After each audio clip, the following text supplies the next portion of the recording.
Hello, everyone. With the Devi. Thanks for being here. Yes, I got into my storage, found my Lola. Anyone that doesn't know me, I wear headstalls like you wear your favorite clothes, you know? It's just a place of self-expression. And I love, when you get into your favorite sweats or your favorite sweater, you just feel that good. That's how it is for me with my different headstalls. So this is Lola. Um, I was sitting here being so overwhelmed because there's a lot of things that I'm here to do. And I thought, okay, we tend to kind of contract. And I just got done being in the field, in my heart coherence field, and it's so good and yummy. And for everyone and anyone that just wants to tap into some coherence, to get into your heart, take a few deep breaths in and out through the area of your heart, and just sense yourself landing. And that's the field. That is when we get into the field. Mama has a field, our mother planet has a field, a heart field, and that's the beat that we get into. We feel the heartbeat. And it keeps us from contracting and getting small when we're overwhelmed. And one of the things right now is there's so much going on for all of us. So I wanted to tap in with you here and see what is actually coming through as a perspective, as an expanded perspective that we, can integrate for support and guidance. So I'm going to tap into that. I don't have my bells and whistles here to invoke the field more than coming into the heart and asking to surrender my ignorance and my arrogance of the human for my deepest healing and my highest expression in love and service, grace, beauty, the play of joy for everyone to expand their own perspective for the benefit, right? For the benefit of your life, for the benefit of moving through, hard contractions.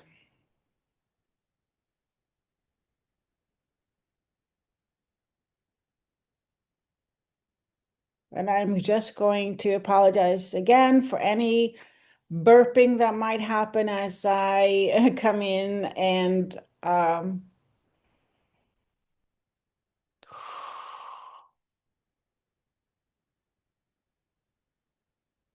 just metabolize some of the information that comes through. Um, I don't have my angel cards to open up a conversation, but I feel that the conversation already opened up when I was in practice today with everyone in the field. And that was, how do we go from contraction, personal contraction, overwhelm to expansion and more flow?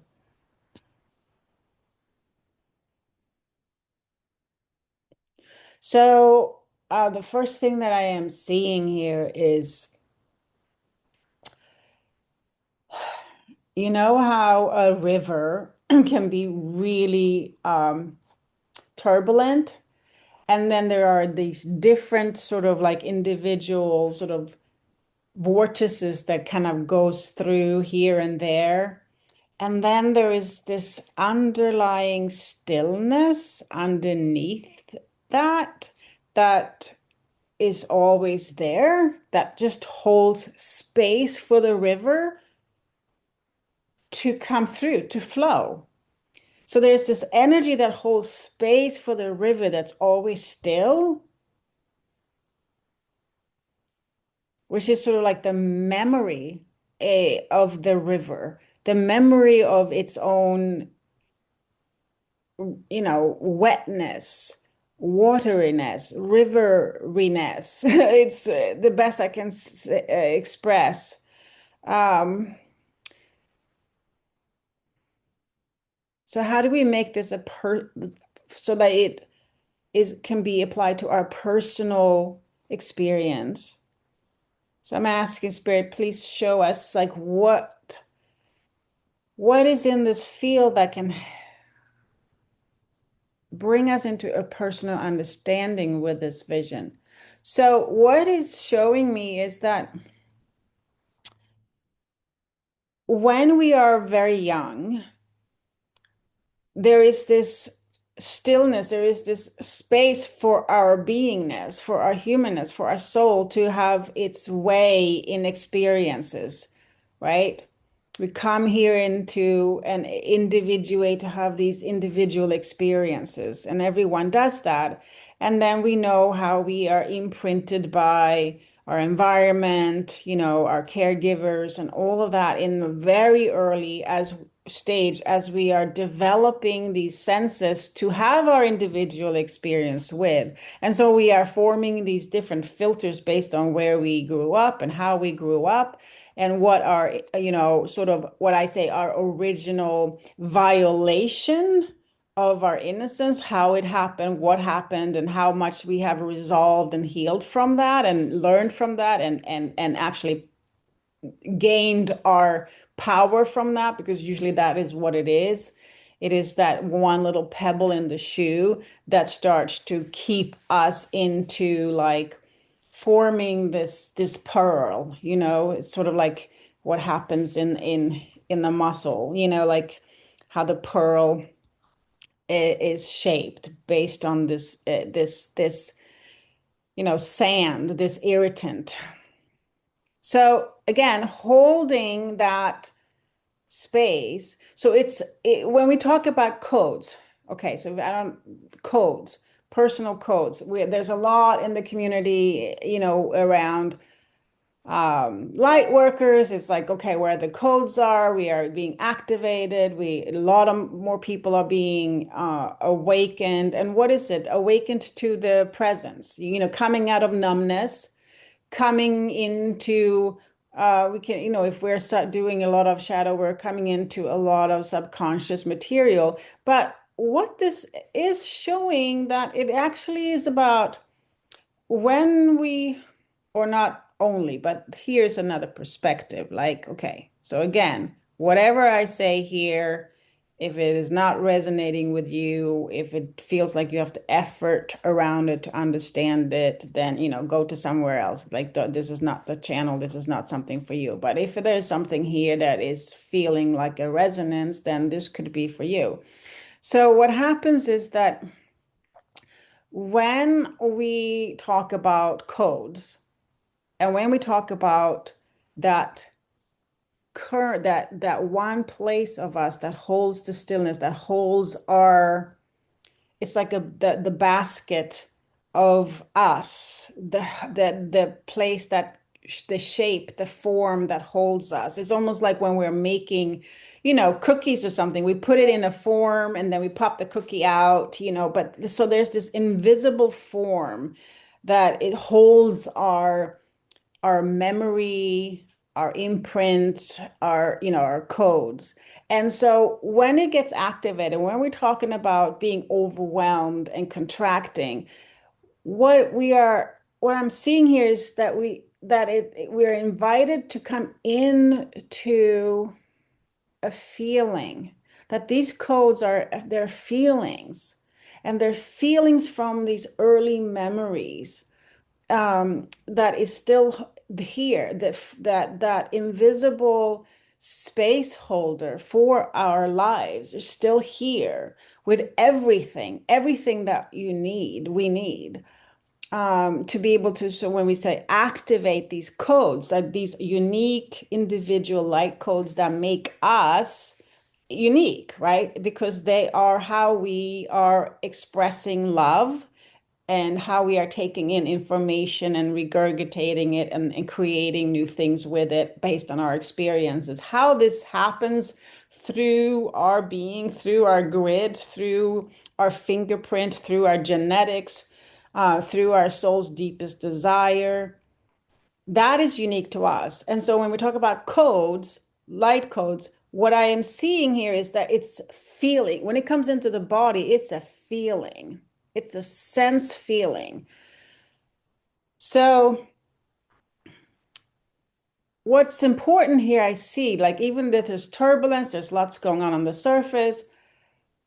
When if we contract a lot, we what happens is there is we don't feel. We lose the ability to really feel what we need to feel. And so it's really important that we can do something that feels yummy, something that we're passionate about, something that brings us some kind of joy and relaxation and ease. And what happens is if we can remember, if we can pull up a sense memory, if we can remember a place, a time in our lives where we feel that ease and flow. So this is what is important right now, that we don't contract, that this place is still there. This placeholder is still there for us to come back into it and feel.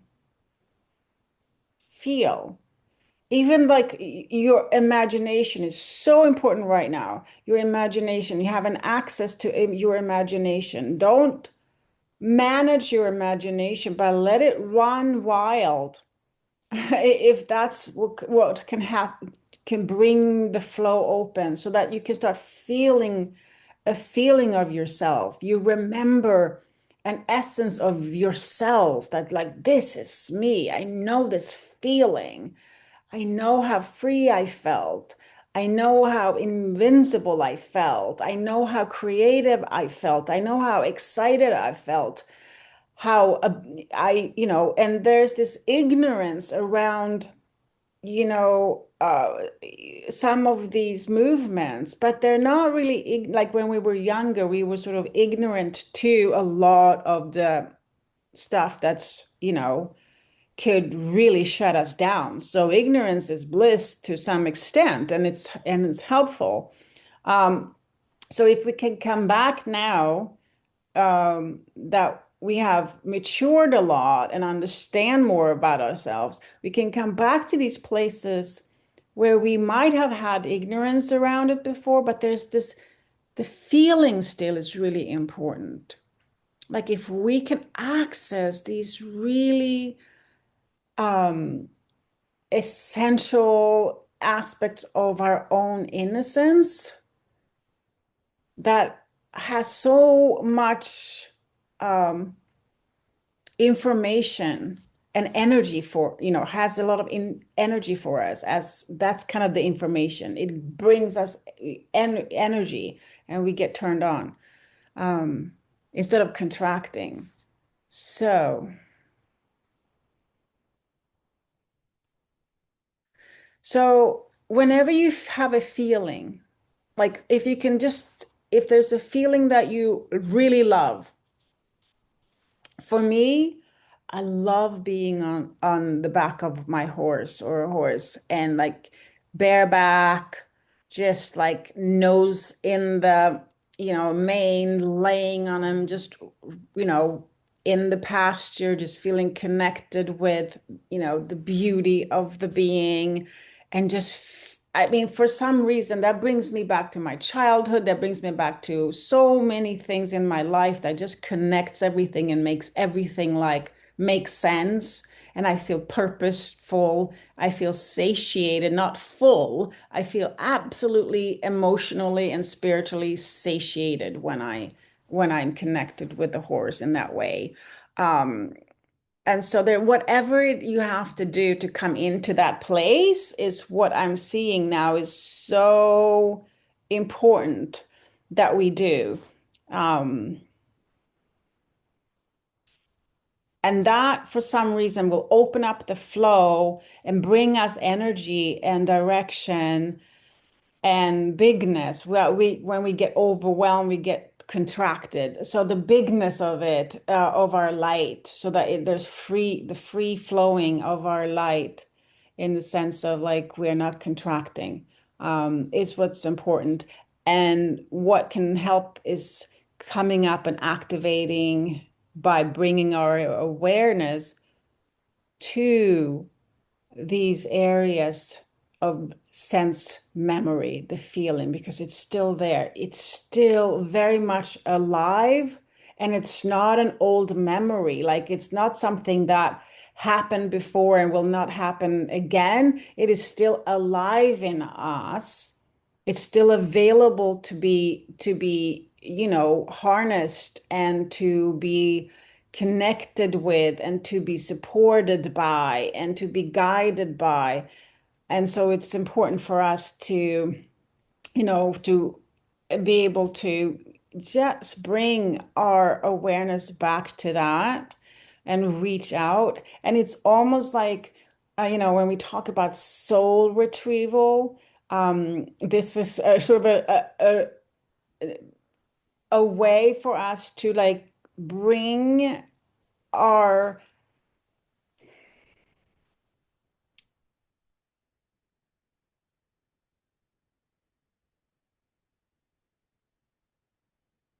yeah, bring our very unadulterated uniqueness, unadulterated uniqueness, essence up more to the forefront of us now. Like that is what will anchor us in the life. That is what would help us guide so that we feel that we're not spreading ourselves big, big and vulnerable, but we are opening up into our own holding, our own sort of basket of life. you know our our own mold, this life mold. um yeah, so think about a river and think about the path of a river and think about how much it changes, but it's there. Like the water sometimes comes and sometimes it dries up, but it's there, right? And there's this place of us, you know when we are able to open up the breath in those feelings, the feeling in those memories. Yeah. So, okay. Yeah. So that's one of the ways, if we kind of contemplate, um, a little bit of what that could be for each and every one of us, what areas in our lives or what time in our lives that like, what was your best day? You're like, what was your best days? Can you tell me? Can you write down a couple of times where you were like, this was my best day? So, like I remember this was a highlight on my day or my life or my week or like what do you remember? Because there's usually a thread of these times that kind of really nurture this particular aspect and need that you have. And so if you look at these events or these maybe the relations that brought you that feeling of like this was amazing, this was my best day, I felt home, I felt connected, I felt purposeful, I felt like I mattered, and so if we can put that on a piece of paper as a memory, this is for like the contemplation. We contemplate like really what it is today when we're looking at it, how far we are from these feelings or how close we are from these feelings, and are we able to come up and activate those codes again? Because those feelings are codes. This is what tells you like, hey, you are on the right track, because this is what, otherwise you wouldn't be alive and you wouldn't be nourished and felt and feel so connected um, if it wasn't your, like a honing signal to, these are your codes of for your own wellness, goodness. And when I say expansion, like liberation from, the really contracted circumstances sometimes that we find ourselves in, and we feel very limited, and so coming into that unlimited goodness of yourself through these practices and contemplations. And we have a lot of help, right? We have a lot of help. It's just a matter of redirecting our attention and getting clear on the intention, when we are directing our attention, right? So it's attention and intention. Yeah. So that's what it feels like in the field today, that we're really getting being like the codes are really important, and it's reminding us about the feeling. The feeling. We cannot go numb, we cannot contract. We have to still feel the pulse of ourselves and pulse of our mama, the planet. We still have to feel the energy. It's so important. So that, yeah, again, our particular individual, unique, brilliant codes can really activate through our breath, through our awareness, and through our imagination. All right, that's it. So much love here, and hope to see you next time. Mwah.